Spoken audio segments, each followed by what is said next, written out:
করেছিলেন। আজ বলি মহারাজের স্ত্রী এসে ডেকে ডেকে বলেছিলেন, দেখুন স্ত্রী বলবো না, অর্ধাঙ্গিনী সহধর্মিণী। হে পতি দেবতা, আপনি ক্রন্দন কেন করছেন?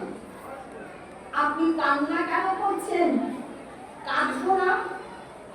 এ তুমি কেমন কথা বলছো? আমি কাঁদবো না? ভগবানকে কথা দিয়েছি তিনখানা পা রাখবার জায়গা দিব। ভগবানের দুই পা নিয়েই সর্বমর্ত পাতাল লোক দখল করে নিয়েছেন। আর একখানা পদ স্থাপনে ভূমি প্রার্থনা করেছেন, আমি দিব কি করে? কাঁদবো না? ক্রন্দন করবো না? এ তুমি কেমন বাক্য শোনাচ্ছ আমায়? কেমন কথা বলছো?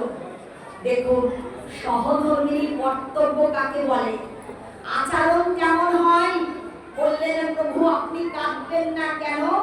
যে চরণ প্রাপ্তির জন্য চতুর্মুখ ব্রহ্মা সনকবিতা চতুষ্ষণবিতা, যে চরণ প্রাপ্তির জন্য দেবাদিদেব মহাদেব, যে চরণ প্রাপ্তির জন্য দেবর্ষিপাদে নারদ মুনি, জগতের মুনি ঋষি জ্ঞানী যোগীন্দ্রগণ অমরেন্দ্রগণ সাধনা করে চলেছে, তথাপিও যে চরম পরম পদে পাই না, আপনার ভাগ্যাকাশে সেই শুভ দিনের উদয় হয়েছে।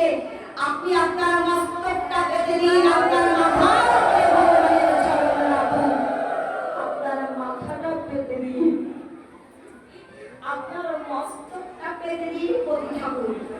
যে চরম পদ প্রাপ্তির জন্য এত এত লালসা জীবে, এত এত সাধনা, কৃষ্ণ তপস্যা, অমরেন্দ্র মনের কথাকেও যে চরম পরম পদ পাই না, সেই চরম পদ, সেই চরম প্রাপ্তির সুযোগ এসেছে, আপনি ক্রন্দন কেন করছেন? আপনার মস্তকটা পেতে দিন, মাথাটা পেতে দিন।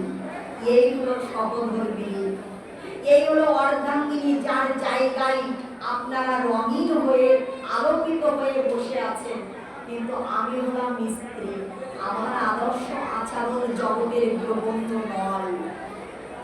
লক্ষ্য করে দেখুন, অম্বরীশের স্ত্রী বলছেন, সহধর্মিণী বলছেন, হে পতি ঠাকুর, আপনি যে প্রত্যেকদিন আপনার হস্ত দিয়ে এই গোবিন্দ মন্দির মার্জন করেন, এটা দেখে আমার বড় খারাপ লাগে, আমার বড় কষ্ট হয়। তাই বলি কি, এই কাজটা আপনাকে আর করতে হবে না, এই কাজের দায়িত্বটা আপনি আমার উপরে অর্পণ করুন।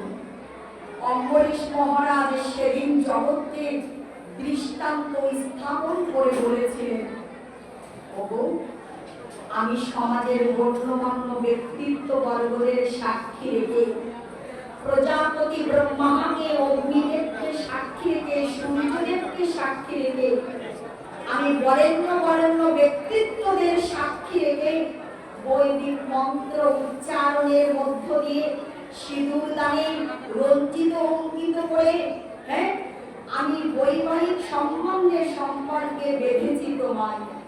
আমি পুরবধূ নববধূকে তোমাকে বরণ স্বীকার অঙ্গীকার করেছি সংসারে, ঘরে গৃহে। আমার যা কিছু আছে, কিছু অধিকার তোমার আছে।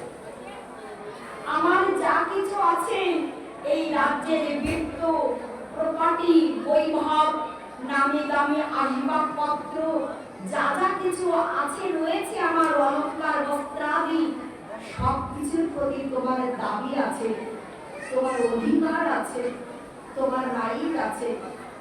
আমি দুহাত ভরে তোমাকে দান করে দিব, দিয়ে দিব। কিন্তু তোমার কাছে আমার একটাই মিনতি, তোমার কাছে আমার একটাই নিবেদন, যে আমার কাছে এই গোবিন্দ সেবার ভাগটা তুমি চেও না। এই গোবিন্দ সেবার ভাগটা আমি তোমাকে দিতে পারবো না। তুমি যা কিছু চাইবে আমি দুহাত ভরে তোমায় দিয়ে দেবো, কিন্তু গোবিন্দ সেবার ভাগটা আমি তোমাকে দিতে পারবো না।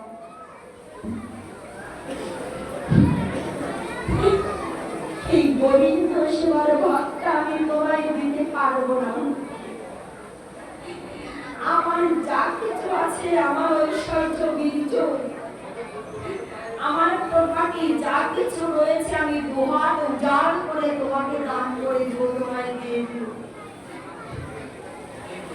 কিন্তু এই গোবিন্দ সেবার ভাগটা তুমি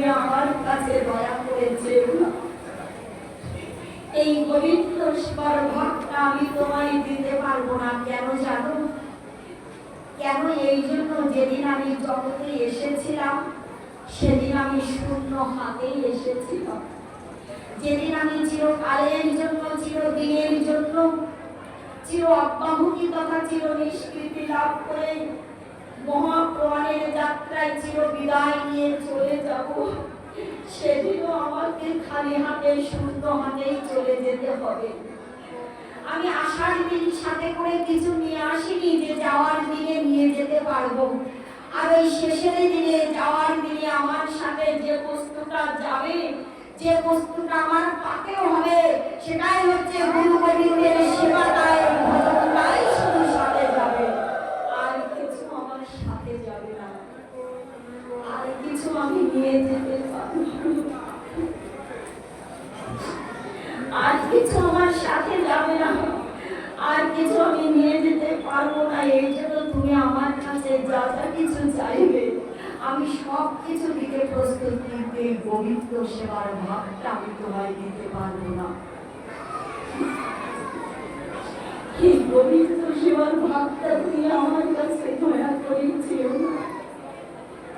এটাই সাধন, এটাই ভজন, এটাই বৈরাগ্য। ছোট করে একটা বৈরাগ্যের কথা দৃষ্টান্ত রেখেই আমরা আজকে আস্বাদন।